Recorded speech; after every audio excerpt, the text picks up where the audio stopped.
Thanks everyone for joining us for this presentation of Viacom's new Global Consumer Insights study, Youth in Flux, Unapologetic, Sensitive and Restless. Youth in Flux is a global study of youth aged 16 to 24 around the world. It looks at their individual and their collective goals and the life strategies that they use to survive and thrive in a difficult world. My name's James Guerrier and I'm the Director of Global Consumer Insights at Viacom. And over the next 30 minutes, I'm going to show you how youth these days are really wise beyond their years. We'll talk about the love-hate relationship that they have with technology, and we'll explore these 3 life strategies that youth are using simultaneously to cope with the difficult parts of daily life: unapologetic, sensitive, and restless. We've also got a short video to bring the insights to life, which I'll play for you towards the end of the presentation.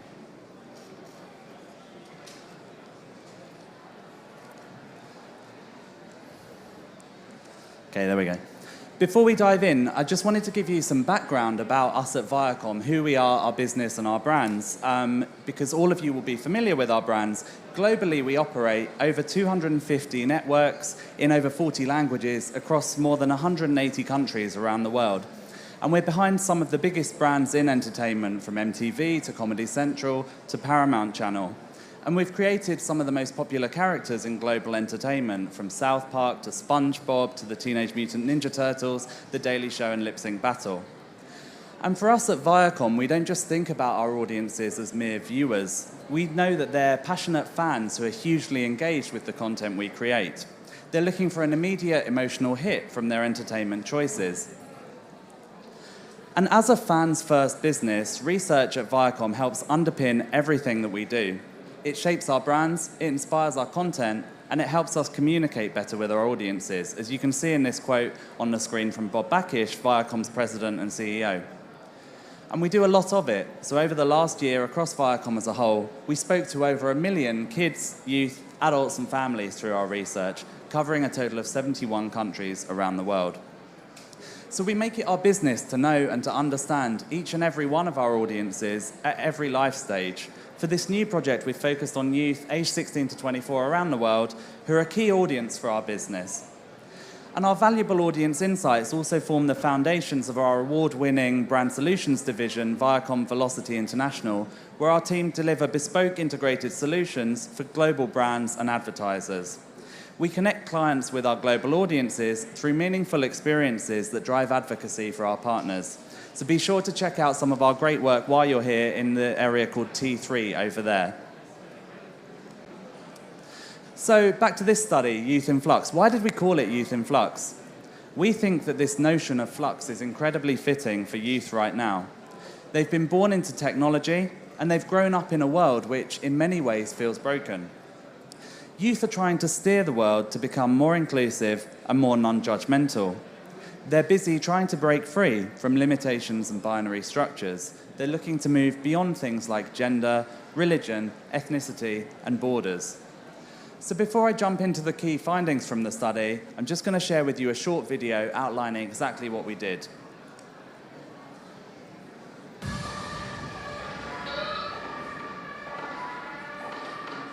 Viacom's Global Consumer Insights study, Youth in Flux, showcases the new reality of youth, their individual and collective goals, and the life strategies they use to survive and thrive.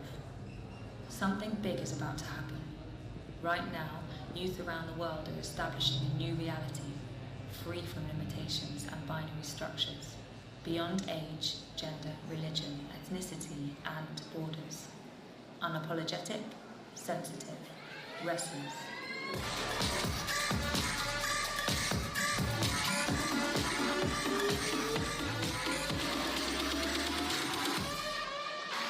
The big blur, we're in it. The tipping point, we're on it.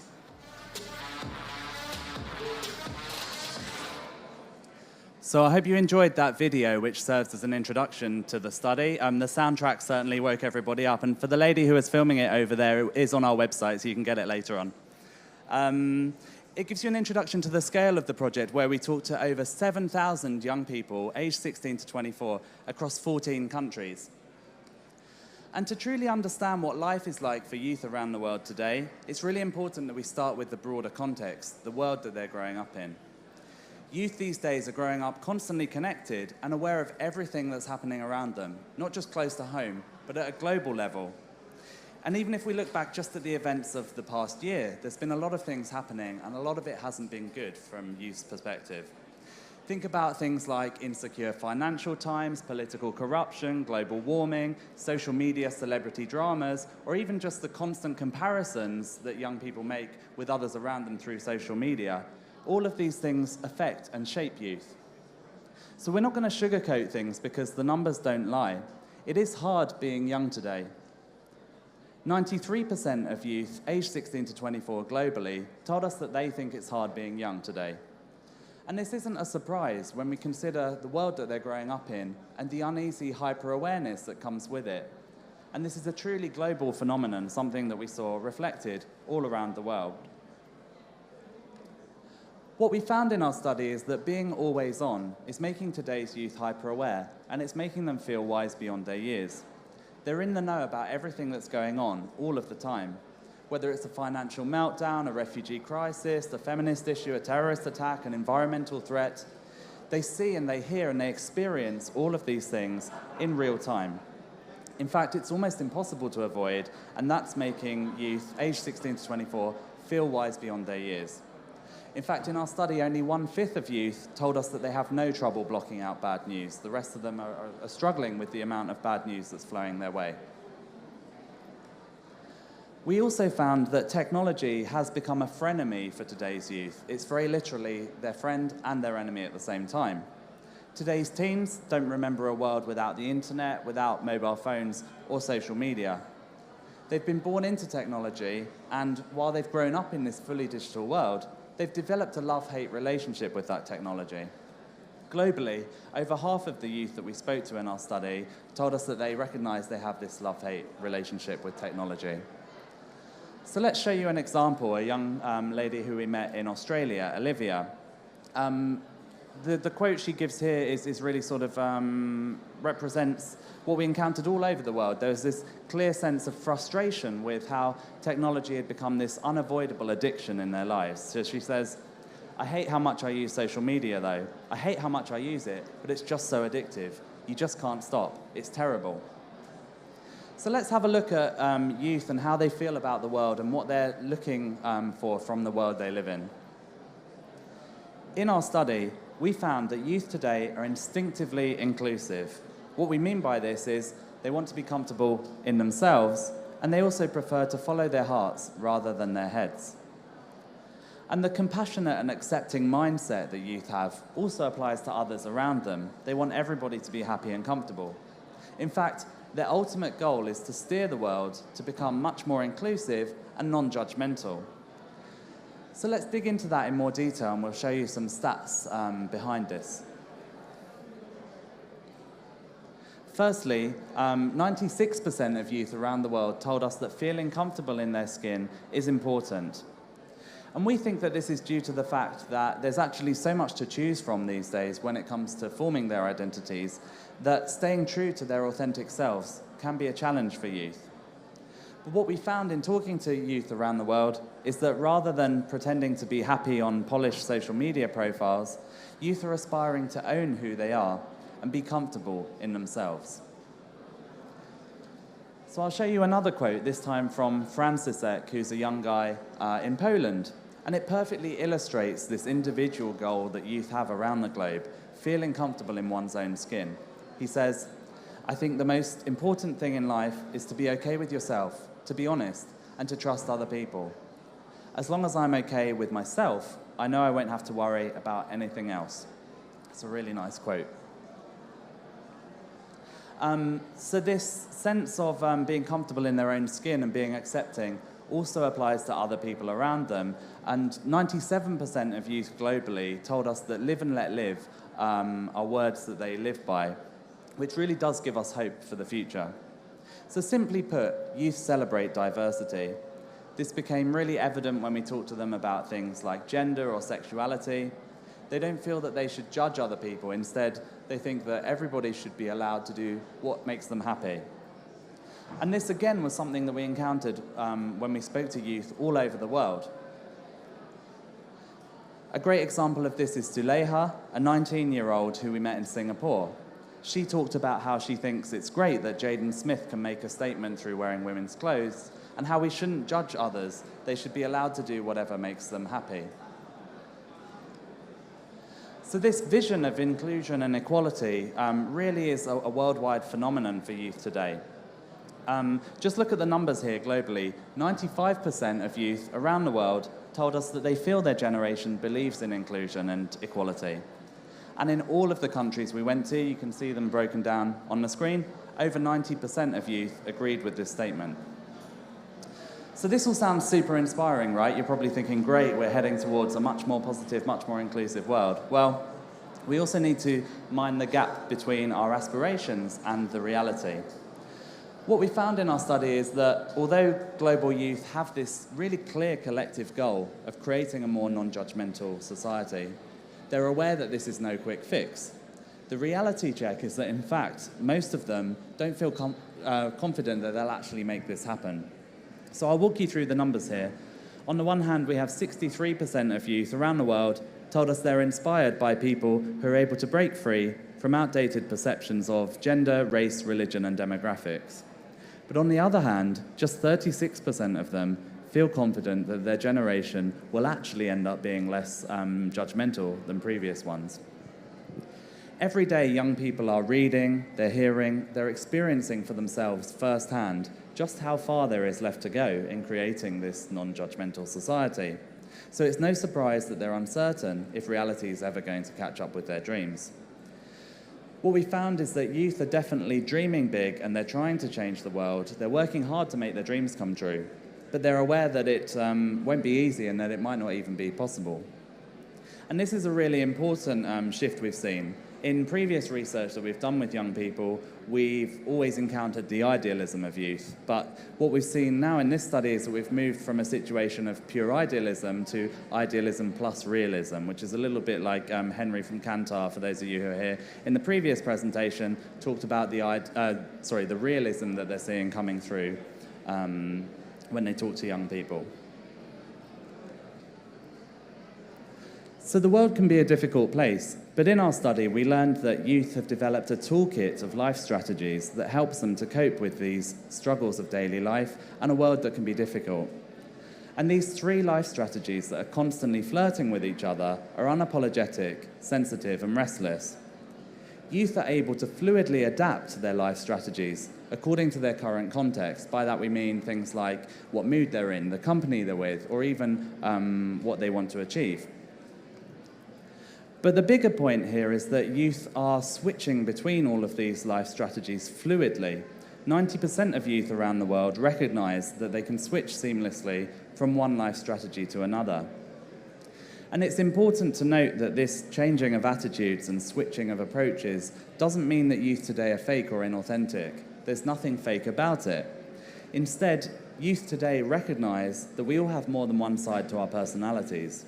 For example, they don't think that they need to be constantly brave or extroverted. They can be sensitive and scared and introverted at the same time. It all coexists. So I'll walk you through each of these three life strategies in turn, and then we'll show you a video to bring it all to life. One of the main life strategies for global youth is unapologetic. What we found is there's a massive movement going on whereby owning up to yourself and being proud of who you really are is considered the highest life achievement. This is recognized by youth around the globe, and it's the essence of the unapologetic strategy. We found that youth have reached a tipping point where it's no longer about presenting an overly polished version of yourself on social media sites, but instead it's about being unapologetically yourself. It's all about keeping it real rather than keeping up appearances. So 84% of the unapologetic youth around the world say that they embrace genuineness and they don't want to pretend to be something they're not. But being unapologetic isn't just an excuse to be an arsehole to people around you. Youth don't want to just provoke others for the sake of it. They're thinking about the bigger cause, inclusiveness and creating this world which is beyond judgment. And in fact, it's only when unapologetic youth reveal their sensitive sides that they become the truly compelling creatures that they are. So let's take a look at the second life strategy, sensitive. The sensitive strategy embodies the sense of empathy that we encountered amongst youth and this inclusive mindset that they have. Compassion is their primary reaction to all the injustice that they see in the world around them. That's often making them turn to their loved ones for support, and it makes them yearn for the intimate and the nostalgic. 80% of the primarily sensitive told us that they long for those days when people had more time to care for each other. So youth are getting weary of maintaining shallow friendships. They're tired of looking up to unattainable Instagram accounts, and they're sick of collecting likes from strangers around them. Instead, what we found is they're refocusing on building meaningful connections and real relationships with their inner circles, and they're looking for intimacy with their families and their friends. Youth are inspired by people who are willing to put their neck on the line and take a stand. So their role models illustrate this. It's people like Leonardo Dicaprio talking about climate change, or Emma Watson talking about female empowerment. Now, the aspirations of these sensitive youth are admirable, but we know that if they don't speak up for what they believe in, they won't stir up any action. And so that's when a healthy dose of ambition and what we're calling restlessness comes in handy. So last but not least, here's our third life strategy, Restless. What we found is that in a world filled with endless possibilities and limited time, many young people are feeling the pressure to make the most of it.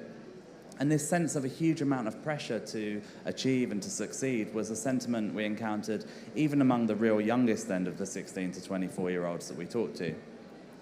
So 82% of the primarily restless say that the world has so much to offer and there's so many possibilities that I don't want to waste any time. So how are restless youth coping with this sometimes messed up world around them? They're working harder, they're trying harder, they want to be the first, the best, and they don't want to waste any time while they're at it. They're inspired by others around them who they see being ambitious. But being restless doesn't mean being egocentric, because youth are using their restless drive to speak up for others too. So bringing everything together, what do these three life strategies mean for youth today? What we found is that coming of age has always been difficult, it's always been angst-ridden and acne-covered, but for today's youth, on top of all the usual drama, they're having to deal with a unique set of opportunities on the one hand, but a unique set of challenges on the other. They're having to deal with limitless access to the world around them, this omnipresent gaze they have into the seemingly perfect lives of others, the paradox of having too much choice, and also this nagging sense of that they need to be the perfect version of themselves and make the world a better place while they're at it.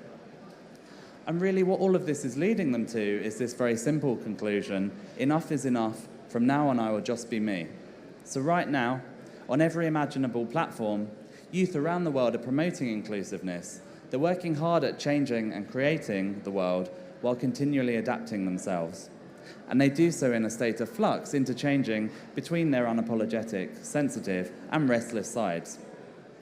And while reality still has some catching up to do, we're hopeful that perhaps it will be this generation who've been born into technology who can be the ones to teach us how to use this technology to rediscover real human connections, and that perhaps they'll also steer us towards creating this more inclusive society that they're dreaming of. So next, I'd just like you to sit back and enjoy this 5-minute film that we've put together to bring to life the insights from the study, and then we'll wrap up. Be prepared for offensive language.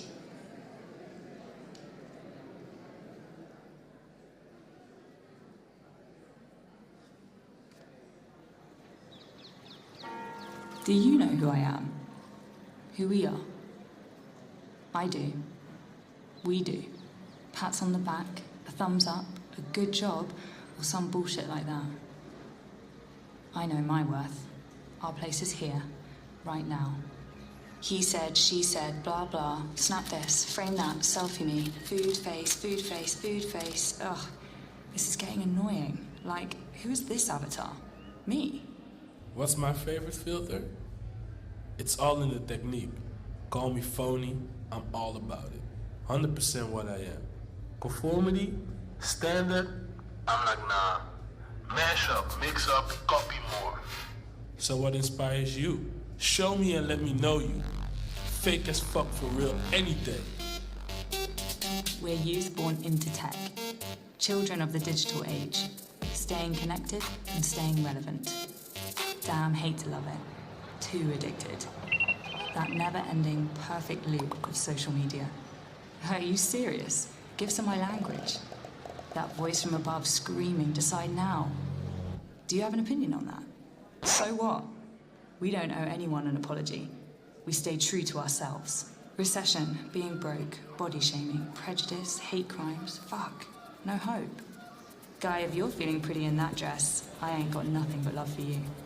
Can't beat us. Music, art, culture, chances to make, break, create, change the game. We shape our worlds every day, every way. My choice, right? No pressure, right? Getting restless comes as standard. My digital DNA. Yep. She's showing What it is. She bopping. Let go. Cuts, bruises, blotches, spots, shitty tattoos. It's always all me. And you know what? I like that. A whole lot. Hate is gonna hate. They're my biggest fans. Unapologetically, me. So strong, so fragile, never ashamed.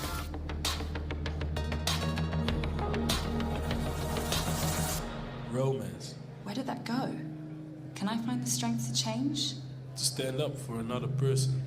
Be gentle. I don't have my filter on. Up for grabs, no borders. Live for now, but are we even here? Where am I in all of this? I mean, seriously, what the fuck?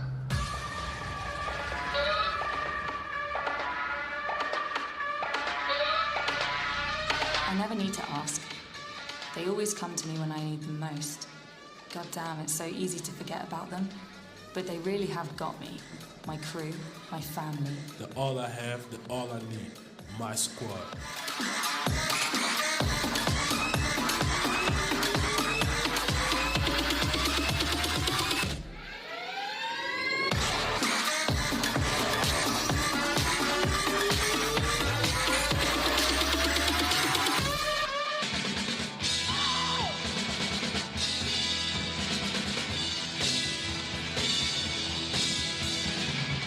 This world is crazy. Sometimes I have no clue what's going on. Take a stand. Chase a dream. No guarantees. All in, make it. Headphones in and that's it. I'm there, in it. Gets me free. No limits, no status quo. And when you look around, you see all those who are there with you. Then you see the real them. Mad, sad, stressed, fucked up. The world was our playground, but we never got a chance to be naive. Too much on your plate never tastes good. I see them for them, not some avatar. I take a stand for them any day. Real as real gets. And so we arrive at the tipping point. The point where everything can change, just like that. We're all of this, every last bit, in that state of flux. Something is about to happen, here, there, everywhere. The big blur, we're in it. The tipping point, we're on it. Keep it weird, y'all. No judgments, no violence, only love.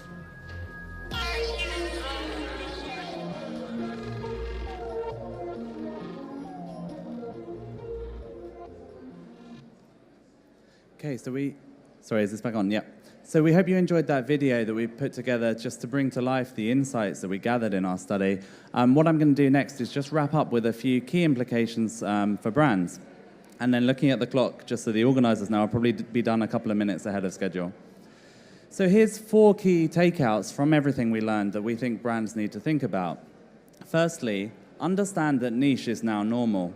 Youth these days are exposed to such a wide range of content and cultural influences from all over the world like never before.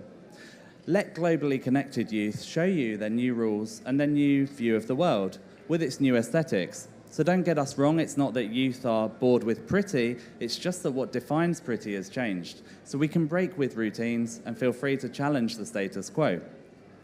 Secondly, make it matter. I'm sure this is something you'll hear a lot about today. Promote inclusiveness just like youth do. Provide youth with platforms to amplify their voices. Instinctively inclusive youth are looking to brands to help them steer towards this non-judgmental society that they're dreaming of, but know that it will be a challenge to create. In fact, youth expect just as much from brands as they do from the government and politicians when it comes to making the world a better place. Thirdly, curate. There's so much out there and there's so much information flowing at youth that sometimes they look to brands and to their peers to help them cut through the clutter. Remember that too much choice can actually be a bad thing sometimes. And then last but not least, be elastic and find the sweet spot between different sides of your personality. So what we learned in our study was that youth have adapted to the sometimes fucked up world around them by embracing these elastic hearts that have different sides of their personality that are simultaneously unapologetic, sensitive, and restless. So we shouldn't be afraid to explore different sides of our own brand's personalities as long as it's authentic. So thanks for listening to our presentation. If anyone would like to find out more about this study, Youth in Flux, and Viacom's other global consumer insights study, you can visit our insights blog at insights.viacom.com. And also, while you're here today, please do check out some of the great work from Viacom Velocity International at the Exhibit T3 area over there. You can step on our EMA red carpet and do your very own EMA selfie moment, and you can win a pair of VIP tickets to the event in London later this year.